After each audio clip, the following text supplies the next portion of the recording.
शहर के किनारे एक छोटे से पुराने घर में शांति देवी अपने बेटे विवेक के साथ रहती थी।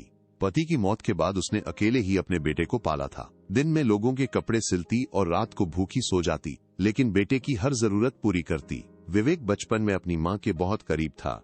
वो हमेशा कहता, माँ जब मैं बड़ा आदमी बन जाऊंगा तब तुम्हें रानी बनाकर रखूंगा। शांति देवी ये सुनकर खुश हो जाती और बेटे के माथे को चूम लेती। समय बीतता गया। विवेक पढ़ लिखकर शहर में बड़ी नौकरी करने लगा। अब उसके पास बड़ा घर था, बड़ी गाड़ी थी और नए दोस्त थे। लेकिन धीरे धीरे उसकी जिंदगी से उसकी माँ दूर होने लगी।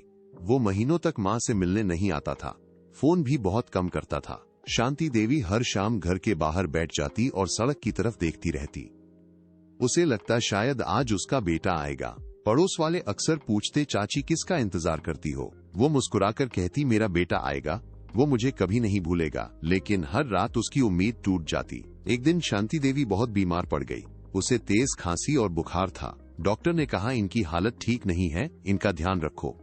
लेकिन ध्यान रखने वाला कोई नहीं था। कांपते हाथों से उसने बेटे को फोन किया। विवेक मीटिंग में था। उसने जल्दी से कहा, माँ मैं अभी बिजी हूँ, बाद में बात करता हूँ। माँ सिर्फ इतना बोली, ठीक है बेटा, अपना ख्याल रखना। उस रात शांति देवी पूरी रात जागती रही। उसने बेटे की बचपन की पुरानी तस्वीर सीने से लगा ली। अगले दिन उसने अपनी कमजोरी छुपाकर बेटे के लिए स्वेटर बुनना शुरू किया। ठंड आने वाली थी और उसे डर था कि कहीं उसके बेटे को ठंड न लग जाए। कुछ दिनों बाद अचानक पड़ोसी ने विवेक को फोन किया। उसने कहा, तुम्हारी माँ की हालत बहुत खराब है, जल्दी आ जाओ। विवेक तुरंत गांव की तरफ भागा। जब वो घर पहुंचा तब दरवाजा खुला था। अंदर अजीब सी खामोशी थी। उसकी माँ खाट पर लेटी हुई थी। चेहरे पर शांति थी, लेकिन सांसें बहुत धीमी थीं। विवेक माँ के पास बैठकर रोने लगा।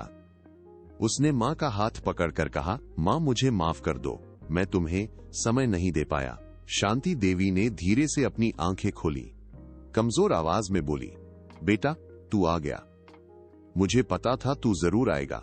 फिर उसने पास रखा अधूरा स्वेटर उठाया और बोली, ये तेरे लिए बनाया था ताकि तुझे ठंड न लगे। ये सुनकर विवेक जोर जोर से रोने लगा। उसने पहली बार महसूस किया कि दुनिया की सबसे बड़ी दौलत उसकी माँ थी और वही उसे सबसे ज्यादा अकेला छोड़ आया था। शांति देवी ने कांपते हाथों से बेटे के सिर पर हाथ रखा और धीरे से कहा, खुश रहना बेटा। इतना कहकर उसकी आंखें हमेशा के लिए बंद हो गईं। विवेक चीख चीख कर रोता रहा।